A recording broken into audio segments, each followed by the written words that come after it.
नमस्कार, स्वागत है आप सभी का। मैं हूं आपके साथ श्रावणी पटनायक। बुलेटिन की शुरुआत करेंगे देहरादून से। बड़ी जानकारी। एनआईए की उत्तराखंड में छापेमारी। टेरर फंडिंग को लेकर एनआईए की छापेमारी। आतंकियों से जुड़े हैं ड्रग्स माफियाओं के तार। दूसरे राज्यों में भी कार्रवाई कर रही एनआईए। टेरर फंडिंग मामले में पहले भी हुई है गिरफ्तारी। रुद्रपुर के रतनपुर गाँव भी पहुंची एनआईए।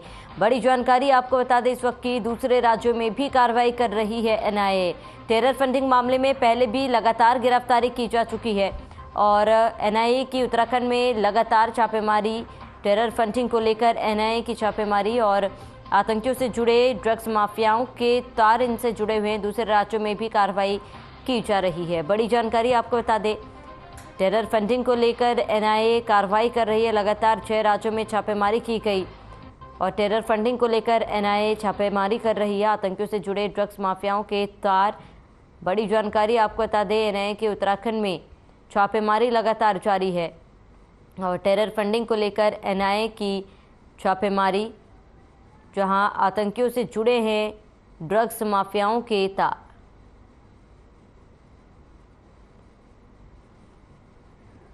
तो प्रदेश में एनआईए द्वारा छापेमार कार्रवाई लगातार जारी है।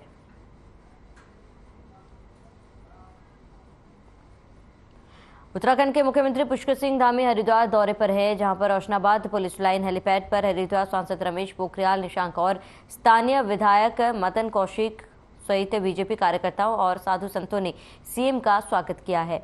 मुख्यमंत्री की ओर से विधानसभा रानीपुर में प्रधानमंत्री आवास योजना के 528 आवासों का लोकार्पण किया गया।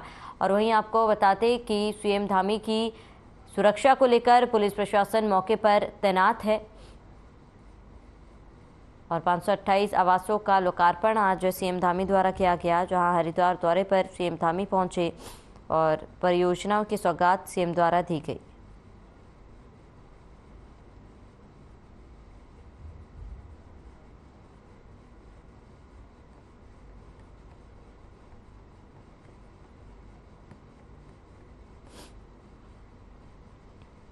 तो सांसद और विधायक ने स्वागत किया है।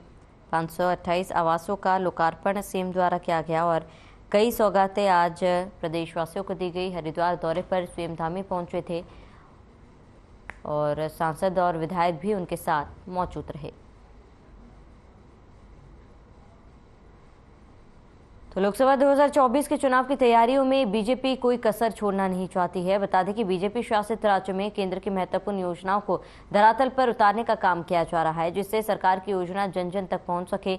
बता दें कि धर्मनगरी हरिद्वार में उत्तराखंड के मुख्यमंत्री पुष्कर सिंह धामी ने प्रधानमंत्री आवास योजना के तहत 528 आवासों का लोकार्पण भी किया और इस दौरान उन्होंने संवाद करते हुए इस योजना को केंद्र सरकार की महत्वपूर्ण योजना बताया। सीएम ने कहा कि हमारी सरकार का संकल्प है, जिन योजना का शिलान्यास होगा उनको जल्द पूरा कर लोकार्पण किया जाएगा। बीच में किसी भी योजना को रोका नहीं जाएगा। प्रधानमंत्री नरेंद्र मोदी का संकल्प है कि देश के हर गरीब परिवार को अपना घर मिल सके। उस दिशा में हरिद्वार में 528 आवास बनकर दिए गए हैं।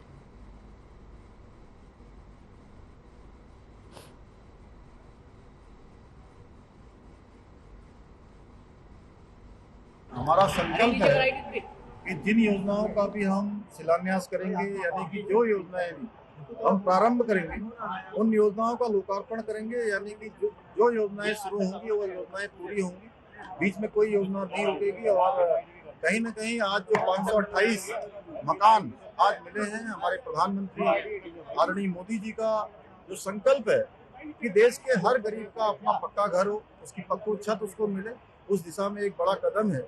मैं समझता हूँ देश की जनता ये फर्क भली भांति समझती है कि कहाँ 8 लाख मकान आजादी के बाद कुल बने थे और कहाँ 9 सालों में 4 करोड़ से भी अधिक लोगों को अभी तक मकान मिल चुके हैं।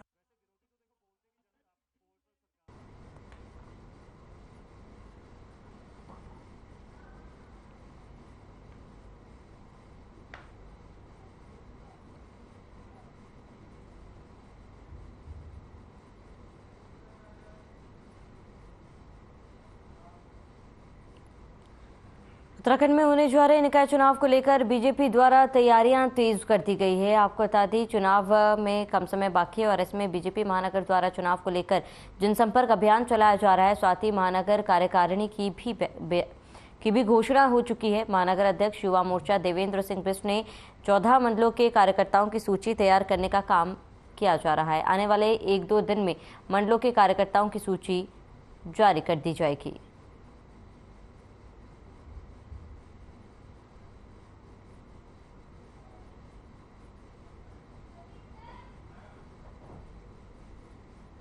देखिए, लगातार भारतीय जनता युवा मोर्चा काफ़ी काम कर रहा है और इस समय आप जानते हैं कि चुनावी वर्ष है, तो अपने आगे नगर निगम के चुनाव, लोकसभा के चुनाव हैं, तो उसके तहत ही युवा मोर्चा बहुत कार्य कर रहा है। और अभी हमारी महानगर की टीम बन चुकी है और अभी मंडलों के जितने अपने 14 मंडल हैं उनको बनाने की तैयारी बिल्कुल पूरी कर चुका है युवा मोर्चा। और 1-2 दिन में उनकी भी घोषणा हो जाएगी। और जो हमारे साथी अभी महानगर की टीम में नहीं आ पाए थे सूची में और जो काम कर रहे हैं उनमें उन सूची में उनको लिया जाएगा।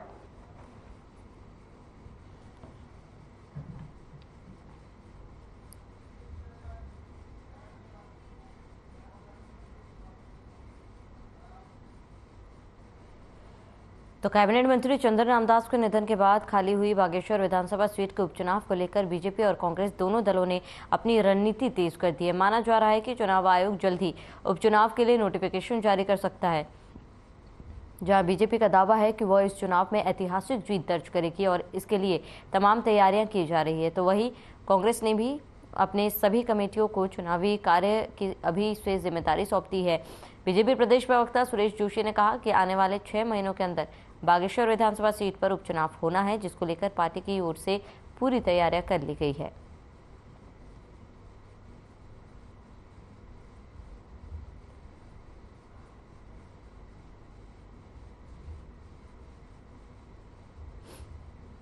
कांग्रेस की कार्यकारिणी आपकी गठित है, काम तो हो रहा है, काम कहाँ रुका है। अब देखिए, भाजपा का अपना तरीका काम करने का, हमारा अपना तरीका काम करने का। आप लोगों को सूचना है कि नहीं है, हमने तो भाजपा से पहले जिले के प्रभारी की नियुक्ति कर दी है, ब्लॉक प्रभारी की नियुक्ति कर दी है, न्याय पंचायत प्रभारियों की नियुक्ति कर दी है। परसों ही 3 दिन पहले वहां पर विधानसभा के जो प्रभारी हैं उन्होंने बैठक की है बागेश्वर में। अब ये पता नहीं आप लोगों को कहाँ से सूचना मिलती है कि कांग्रेस पीछे छूटी। कांग्रेस क्यों पीछे रहेगी? कांग्रेस के लिए बागेश्वर चुनाव निश्चित रूप से चुनौती है और हम भाजपा को कड़ी टक्कर देंगे, कड़ी टक्कर ही नहीं देंगे, भाजपा को पराजित करने का काम भी करेंगे। बागेश्वर चुनाव क्योंकि संवैधानिक दृष्टि से 6 माह के अंदर होना है, एक दुर्भाग्यपूर्ण घटना वहाँ पर हुई है। तो जहाँ तक चुनाव की तैयारियों का विषय, भारतीय जनता पार्टी सदैव जो है चुनाव के लिए तैयार रहती है। हम लोग तो कहते हैं कि हम 24/7 की पार्टी हैं, तो इसलिए तैयारी पूरी है। जहाँ तक प्रत्याशी का प्रश्न है, ये संगठन के लोग बैठ करके इसको तय करेंगे। भारतीय जनता पार्टी का पार्लियामेंट्री बोर्ड प्रत्याशी तय करेगा, लेकिन जिसको भी वहाँ पर लड़ाया जाएगा, मैं इतना कह सकता हूँ कि बहुत बड़े बहुमत से वहाँ पर भारतीय जनता पार्टी चुनाव जीतेगी। अल्मोड़ा के नए कप्तान रामचंद्रन राजगुरु ने अपने कार्यभार ग्रहण किया है। इस मौके पर उनके द्वारा प्रेस वार्ता कर कहा कि जनपद की आपराधिक मामलों को लेकर विशेष फोकस रहेगा। साथ ही उन्होंने कहा कि नगर की यातायात व्यवस्था को लेकर जो समस्या आ रही है उसका नागरिकों और व्यापारियों के साथ बैठकर उसका समाधान किया जाएगा। इसके साथ ही साइबर, महिला और नशे के खिलाफ विशेष मुहिम चलाई जाएगी।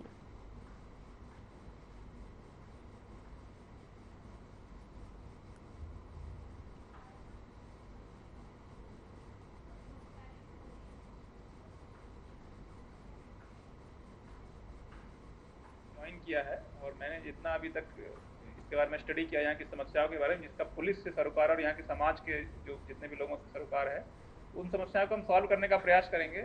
और इसमें कुछ समस्याएं जो कि अभी मेरे समझ में आई, एक तो नशे का यहाँ पे जो चलन हो रखा है, स्मैक कार जो बाहर से अफीम और ये जो आता है ड्रग्स, उसको उस पर हम लोग वर्क करने का प्रयास करेंगे। हमारे यहाँ ENTF बनी, उनको सशक्त करेंगे। जो SOG की टीम से उनको लगाई जाएंगी, नशे के खिलाफ जो अभियान उसको सशक्त किया जाएगा। इसके अलावा यहाँ पे ट्रैफिक की समस्याएं हैं, क्योंकि पार्किंग की समस्या है, उन पर हम लोग जो स्टेक होल्डर्स हैं उनसे बात करेंगे। उसमें साइबर अपराध के प्रति लोगों को कैसे जागरूक करें ताकि वो इसका शिकार ना बने, प्रिवेंशन हो जाए। Prevention is the most important thing.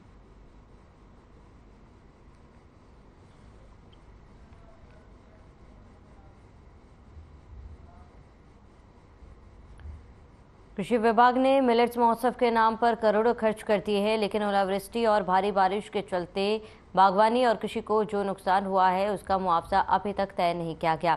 इस बात पर जब मीडिया ने कृषि निदेशक सवाल किया तो बेतुका जवाब दिया और उन्होंने कहा है कि आज का विषय बागवानी और भारी बारिश नहीं है। कृषि निदेशक के इस बेतुके बयान पर कांग्रेस ने पूरे सिस्टम को कटघरे में खड़ा कर दिया।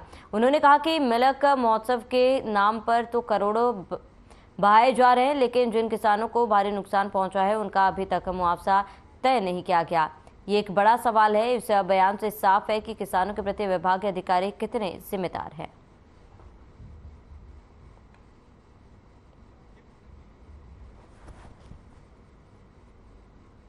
सरकार आज मिलेट्स के ऊपर या मोटे अनाज के ऊपर डिस्कशन कर रही है। अच्छा होता कि सुदूर ग्रामीण क्षेत्र में ओलावृष्टि से, बेमौसमी बारिश से उद्यान को और कृषि को कितना नुकसान हुआ। गेहूं सड़ रहा है खेत में लोगों के, उसका कोई आंकलन नहीं है। मसूर की दाल नहीं हो पाई, उसका कोई आंकलन नहीं है। पेड़ों में सेब के बगीचे बर्बाद हो गए, अखरोट के बगीचे बर्बाद हो गए। सरकार का उस ओर कोई ध्यान नहीं है। सरकार अगर किसानों की हितैषी होती तो सबसे पहले उनका जो नुकसान का आकलन करती और उनका जो भी मुआवजा बनता वो देती। केवल ये दिखावे के लिए है।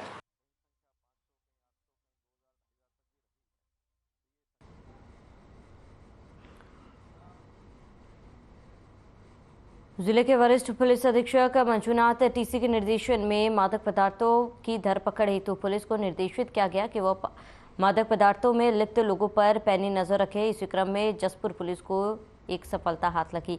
उन्होंने चेकिंग के दौरान एक महिला समेत 2 लोगों को गिरफ्तार करने में सफलता हासिल की है।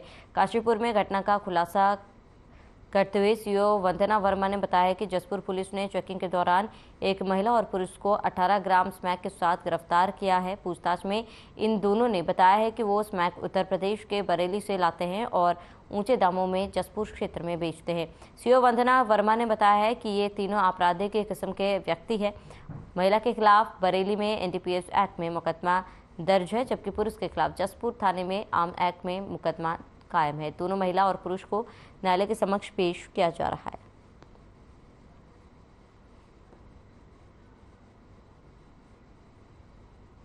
उच्च अधिकारियों के निर्देशों के बाद लगातार जो क्षेत्र में अवैध या मादक पदार्थों की तस्करी करते हैं ऐसे लोग के खिलाफ लगातार सुराग पड़ताल की जा रही है और इनके खिलाफ जो भी इनके पास जो माल बरामद होता है उसमें इनको बरामद करके कार्रवाई की जा रही है। सभी थाने और चौकियों में इसके निर्देश दिए गए हैं। तो इसी क्रम में जसपुर पुलिस के द्वारा एक अच्छी कार्रवाई की गई है। कल शाम चेकिंग के दौरान इसमें एक महिला और एक पुरुष, इन दोनों को 18 ग्राम स्मैक के साथ और साथ ही साथ इनके पास जो स्मैक तोलने का इलेक्ट्रॉनिक तराजू होता है वो भी था और कुछ पैसे इनके पास से बरामद हुए हैं जो उससे पहले इन्होंने बिक्री करी उसके पैसे थे वो।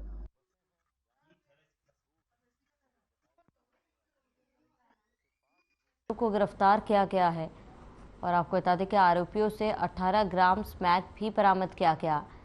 जहां पुलिस ने कार्रवाई की है, जसपुर पुलिस को एक बड़ी सफलता हाथ लगी है और स्मैक तस्करों को गिरफ्तार किया है, जिसमें एक दंपति शामिल है और महिला समेत 2 तस्करों को पुलिस ने गिरफ्तार किया है और बड़ी सफलता पुलिस को हाथ लगी।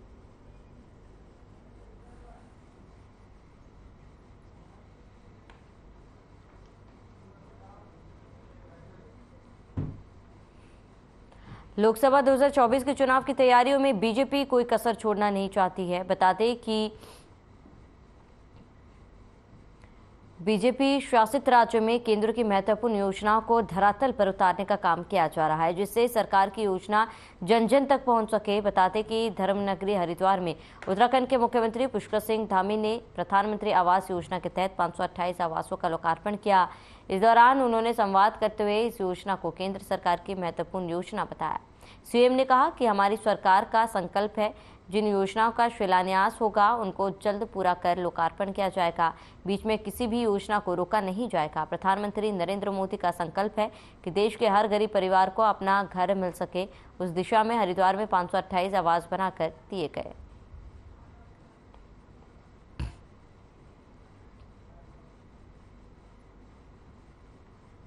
हमारा संकल्प है कि जिन योजनाओं का भी हम शिलान्यास करेंगे, यानी कि जो योजनाएं भी हम प्रारंभ करेंगे, उन योजनाओं का लोकार्पण करेंगे, यानी कि जो योजनाएं शुरू होंगी वो योजनाएं पूरी होंगी, बीच में कोई योजना नहीं रुकेगी। और कहीं ना कहीं आज जो 528 मकान आज मिले हैं, हमारे प्रधानमंत्री आदरणीय मोदी जी का जो संकल्प है कि देश के हर गरीब का अपना पक्का घर हो, उसकी पक्की छत उसको मिले, उस दिशा में एक बड़ा कदम है।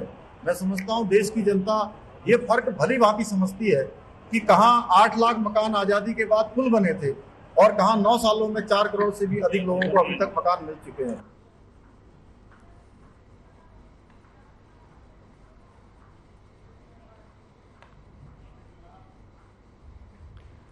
उत्तराखंड के 5वें धाम के रूप में प्रसिद्ध श्री हेमकुंड साहिब धाम के लिए पहला जत्था यात्रा मार्ग पर रवाना हो चुका है। उत्तराखंड के मुख्यमंत्री पुष्कर सिंह धामी और राज्यपाल गुरमीत सिंह ने पंच प्यारों की अगुवाई में रवाना हुए पहले जत्थे को गुरुद्वारा श्री हेमकुंड साहिब परिसर में हरी झंडी दिखाई। बता दें कि गुरुद्वारा श्री हेमकुंड साहिब परिसर में हेमकुंड धाम की यात्रा का शुभारंभ करने के लिए मुख्य अतिथि के तौर पर मुख्यमंत्री पुष्कर सिंह धामी और राज्यपाल गुरमीत सिंह वहां पर पहुंचे थे। दोनों माननीयों ने सबसे पहले दरबार साहिब में माथा टेका और गुरुघर से यात्रा के सुरक्षित और व्यवस्थित चलने की प्रार्थना की है। इस शहर और आसपास के सभी गुरुद्वारों के प्रधानों में मिलकर मुख्यमंत्री और राज्यपाल को सरोपा भेंट कर सम्मानित किया।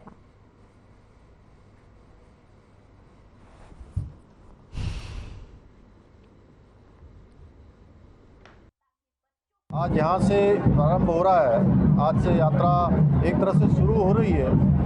मैं सभी को बहुत बधाई देता हूँ, शुभकामनाएं देता हूँ। देश विदेश से आने वाले सभी श्रद्धालुओं का पूरी तरह से उनकी यात्रा अच्छी हो, उनकी यात्रा बिना कष्ट के हो, बिना किसी परेशानी के हो, बिना किसी बाधा के हो।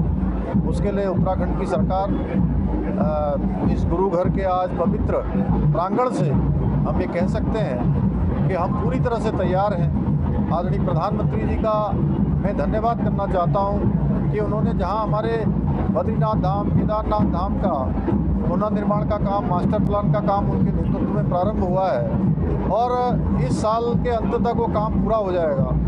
सबसे पहले आप सबको जय हिंद और सत श्री अकाल। आज बहुत ही शुभ दिन है कि आज पवित्र हेमकुंड साहिब की यात्रा का शुभारंभ है। आज पंच प्यारे के नेतृत्व में ये यात्रा शुरू हो रही है और मैं कहूँगा कि ये पूरी मानवता के लिए। गुरुद्वारा श्री हेमकुंड साहिब परिसर में श्री हेमकुंड साहिब धाम की यात्रा का शुभारंभ करने पहुंचे मुख्यमंत्री और राज्यपाल के कार्यक्रम में उस समय अफरा तफरी मच गई जब प्रेमचंद अग्रवाल के चर्चित मारपीट वाले मामले में कार्रवाई की मांग को लेकर सुरेंद्र सिंह नेगी की पत्नी और कुछ महिलाएं गुरुद्वारा परिसर पहुंच गई। बता दें कि कैबिनेट मंत्री प्रेमचंद अग्रवाल और सुरेंद्र सिंह नेगी के चर्चित मारपीट वाले मामले में सुरेंद्र सिंह नेगी की पत्नी दमयंती देवी अपनी कुछ समर्थकों के साथ श्री हेमकुंड गुरुद्वारे में मुख्यमंत्री पुष्कर सिंह धामी से मुलाकात करने पहुंची थी। इस दौरान पुलिस ने दमयंती देवी को मुख्यमंत्री से नहीं मिलने दिया। जब दमयंती देवी ने जबरदस्ती मुख्यमंत्री से मिलने की कोशिश की तो पुलिस ने बलपूर्वक दमयंती देवी को रोका गया और इस दौरान दमयंती देवी के साथ काफी धक्का मुक्की और शोर शराबा हुआ तो सारे सुरक्षाकर्मी अलर्ट हो गए।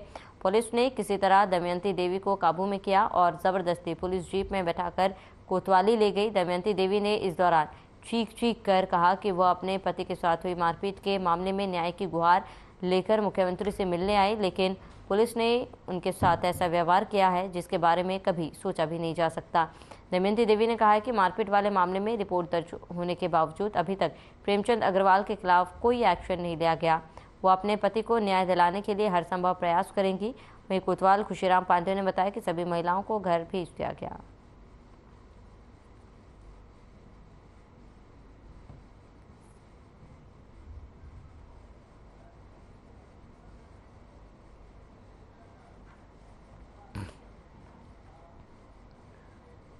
विश्व मिलेट्स वर्ष के तहत प्रधानमंत्री नरेंद्र मोदी स्थानीय स्तर पर किसानों के मोटे अनाज को लेकर अल्मोड़ा में खाद्य मंत्रालय भारत सरकार के तत्वाधान में 2 दिवसीय प्रदर्शनी और संगोष्ठी का शुभारंभ सांसद अजय टम्टा ने किया है। इस अवसर पर स्थानीय मोटे अनाज की प्रदर्शनी का अवलोकन किया गया जिसमें स्थानीय उद्यमियों द्वारा मड़ुआ, झिघोरा, चावल, भट्ट, गोहद सहित अन्य उत्पादों को प्रदर्शन किया गया। साथ ही संगोष्ठी में महिला काश्तकारों ने भागीदारी की। सांसद अजय टमटा ने कहा कि प्रधानमंत्री नरेंद्र मोदी के नेतृत्व में स्थानीय अनाज को आम जनता तक पहुंचाने का काम किया। वहीं G20 के आयोजन में भारतीय किसानों के परंपरागत मोटे अनाज का स्वाद परोसा गया, जिससे भारतीय खान पान को बढ़ावा मिलेगा। साथ ही आम जनता को पौष्टिक आहार मिलेगा और किसानों का आर्थिक तंत्र मजबूत करने का कार्य किया है।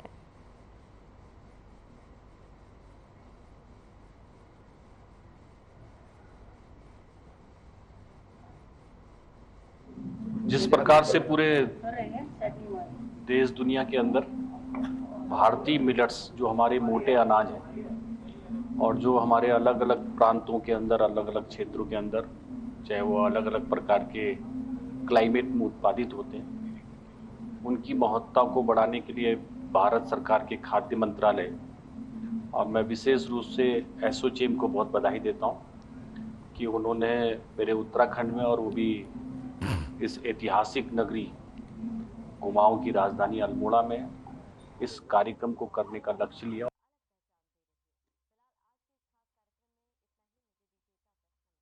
सल्ट अल्मोड़ा जिले के विकासखंड सल्ट में विधायक महेश जीना ने मोलेखाल में मल्टी लेवल कार पार्किंग के निर्माण कार्य का भूमि पूजन कर शुभारंभ किया।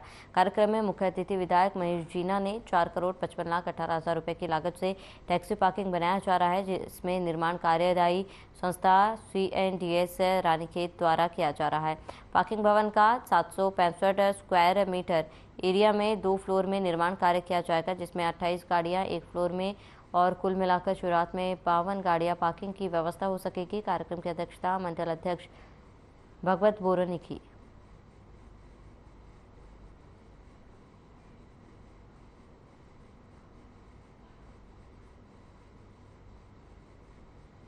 ये हमारे सल्ट मंडल की काफी पुरानी मांग थी और इसको हमारे माननीय पुष्कर सिंह धामी हमारे मुख्यमंत्री जी के द्वारा हमारे को 5 सितंबर को दी गई थी और इसका कार्य अभी CNDS के द्वारा शुरू हुआ है। इसकी लागत लगभग 4,55,00,000 रुपए के आसपास की है और जल्दी ये एक भव्य पार्किंग बन रही है, क्योंकि इसको हम इस दृष्टि से देख रहे हैं कि कल को यहाँ पर जब टूरिज्म बढ़ेगा तो होटलों के की संख्या भी बढ़ेगी और उस समय जो पार्किंग की कठिनाई होगी उसका भविष्य का सोचते हुए इसकी हमने शुरुआत की है।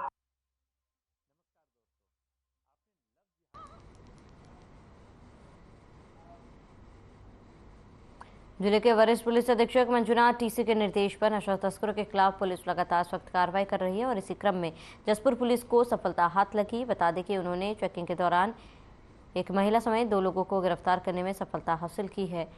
CO वंदना वर्मा ने बताया कि जसपुर पुलिस ने चेकिंग के दौरान एक महिला और 2 युवकों को 18 ग्राम स्मैक के साथ गिरफ्तार किया। पूछताछ में आरोपियों ने बताया है कि उत्तर प्रदेश के बरेली से स्मैक लाते हैं।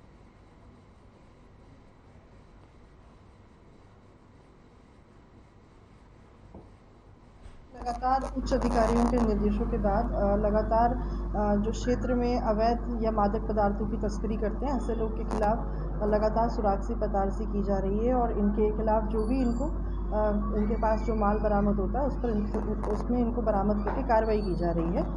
सभी थाने और चौकियों में इसके निर्देश दिए गए हैं। तो इसी क्रम में जसपुर पुलिस के द्वारा एक अच्छी कार्रवाई की गई है। कल शाम चेकिंग के दौरान इसमें एक महिला और एक पुरुष, इन दोनों को 18 ग्राम स्मैक के साथ और साथ ही साथ इनके पास जो स्मैक तोलने का इलेक्ट्रॉनिक तराजू होता है वो भी था और कुछ पैसे इनके पास से बरामद हुए हैं जो उससे पहले इन्होंने बिक्री करी उसके पैसे थे वो।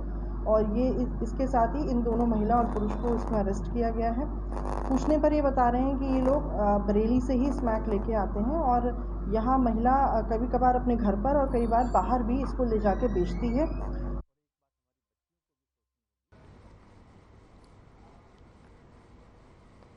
चलिए इसके साथ ही इस बुलेटिन में फिलहाल मेरे साथ इतने। देश और प्रदेश की तमाम बड़ी खबरों के लिए बने रहे हमारे साथ।